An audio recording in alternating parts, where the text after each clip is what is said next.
ಎಲ್ಲರಿಗೂ welcome back to my YouTube channel Hema Siri life style and kitchen ವ್ಲಾಗ್ಸ್ಗೆ ಸ್ವಾಗತ.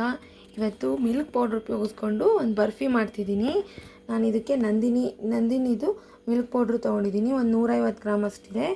ಇದು ಗೋಡಂಬಿ ಮತ್ತು ಬಾದಾಮಿನ ಕ್ರಷ್ ಮಾಡಿಟ್ಕೊಂಡಿದ್ದೀನಿ. ಒಂದು ಬೌಲಷ್ಟು ಹಾಲು, ನೆಕ್ಸ್ಟು ಇದು ಸಕ್ಕರೆ ಪುಡಿ ಮಾಡ್ಕೊಂಡು ಇಟ್ಕೊಂಡಿದ್ದೀನಿ. ಫಸ್ಟು ತುಪ್ಪ ಹಾಕ್ಕೊಂಡಿದ್ದೀನಿ, ಒಂದು 4 ಸ್ಪೂನು. ಇವಾಗ ಹಾಲಿನ ಪೌಡ್ರ್ ಹಾಕ್ತೀನಿ ಇದಕ್ಕೆ.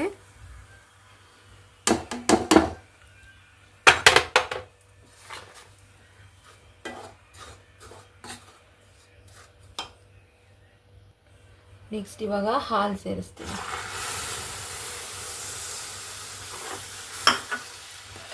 ನಿಧಾನಕ್ಕೆ ಎಲ್ಲ ಮಿಕ್ಸ್ ಮಾಡ್ಕೋಬೇಕು ಹಾಲಿಗೆ.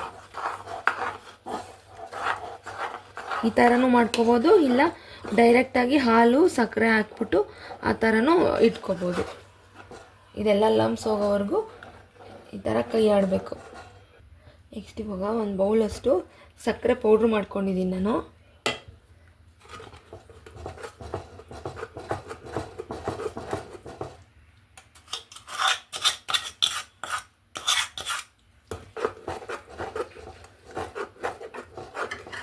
ಬಿಡ್ದಲೇ ಕೈ ಆಡ್ತಾನೆ ಇರಬೇಕು, ಇಲ್ಲಾಂದರೆ ತಳ ಹಿಡಿದ್ಬಿಡುತ್ತೆ. ನೋಡಿ ಈ ಥರ ಆಗ್ತಿದೆ. ಇವಾಗ ಗೋಡಂಬಿ ದ್ರಾಕ್ಷಿನ ಹುರಿದ್ಬಿಟ್ಟು ಸ್ವಲ್ಪ ಕ್ರಷ್ ಮಾಡಿದ್ದೀನಿ, ಅದನ್ನ ಹಾಕ್ತೀನಿ.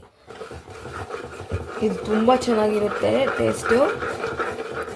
ಆ್ಯಂಡ್ ಇದು ಅಕೇಶ್ನಲಿ ತಿನ್ನೋಕ್ಕಷ್ಟೇ ಚೆನ್ನಾಗಿರುತ್ತೆ. ತುಂಬ ರಿಚ್ ಇನ್ ಫ್ಯಾಟ್ ಇರುತ್ತೆ ಜಾಸ್ತಿ. ಹಾಲಿನ ಪೌಡ್ರು, ಸಕ್ಕರೆ, ತುಪ್ಪ, ಗೋಡಂಬಿ, ದ್ರಾಕ್ಷಿ ಇದೆಲ್ಲ ಸೇರಿರೋದ್ರಿಂದ.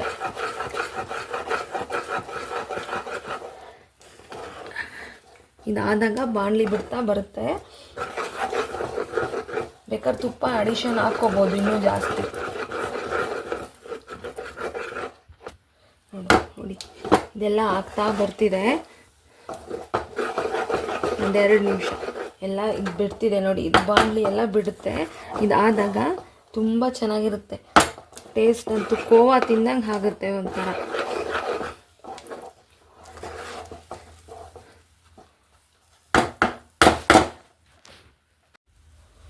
ಇದಾಯಿತು. ಇವಾಗ ಒಂದು ತಟ್ಟೆಗೆ ತುಪ್ಪ ಸರುಕೊಂಡು ಇದನ್ನೆಲ್ಲ ಹಾಕ್ತೀನಿ. ನೋಡಿ ಈ ಥರ ಇದೆಲ್ಲ ಸ್ಪ್ರೆಡ್ ಮಾಡಿ 1 ಅವರ್ ಅಷ್ಟು ಹಾರಕ್ಕೆ ಬಿಡಬೇಕು ಸೆಟ್ ಮಾಡಿ. ನೋಡಿ ಈ ಥರ ಎಲ್ಲ ಸೆಟ್ ಮಾಡಿದ್ದೀನಿ. ಇವಾಗ ಪೀಸಸ್ಸಾಗಿ ಕುಯ್ಬೇಕು.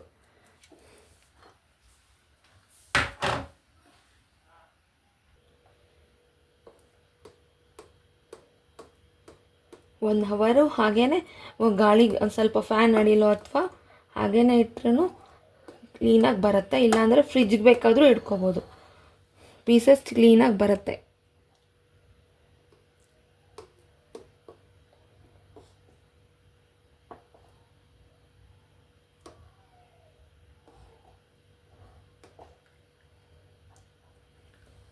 ನಾನು 1 ಅವರ್ ಹಾಗೆ ಬಿಡ್ತೀನಿ.